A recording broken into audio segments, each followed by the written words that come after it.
Basically, Fairlane Club of America is a club or association that represents the car owners for the intermediate body Fairlane and Torino and Comet Montego cars. That's primarily what you'll see here because that's what the club falls under, the club umbrella. And part of it is obviously the 1964 Ford Thunderbolt, which was based on a 1964 Fairlane 500 body that Ford Motor Company, basically they built a factory drag car that was available to the public.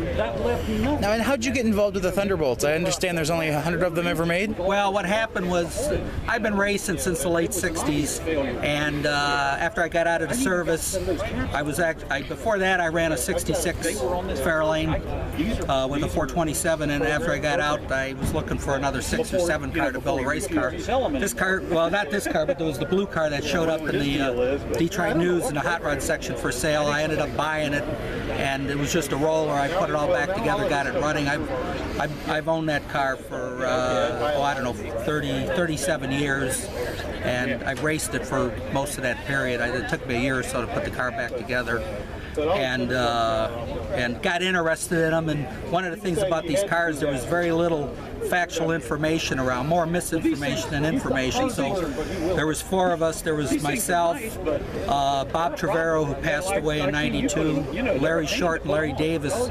We all owned Thunderbolts, and we kind of got together. They all lived in different parts of the country, and we kind of really formed a real close friendship over that, and went to the level to document these cars, right down to every nut, bolt, and screw.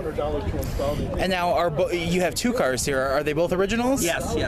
This car I bought in '82. It was in Melvindale. It was parked on the side of a garage. It was just an old race car. Motor blown up in it. And I took it back. I knew what the car was, the origin history on it, which was out of the Bob Ford dealership in Dearborn. It was one of the factory drag team cars, and I went ahead and restored it back to the race condition in 1964, which is what we have here today. The original paint. I went to the level of even the man that originally lettered the car back then. He's still around. Paul Hatton, he relettered the car for me back in '82. And you still race either one of them, or are they just more classics? The blue car, yeah, I could still race that car. I haven't raced it in a while, but it's in it's in raceable condition. The Bob Ford car is basically a car that I restored. I've had it on the drag strip a couple times just for some exhibition stuff, but beyond that, no, I don't race that car.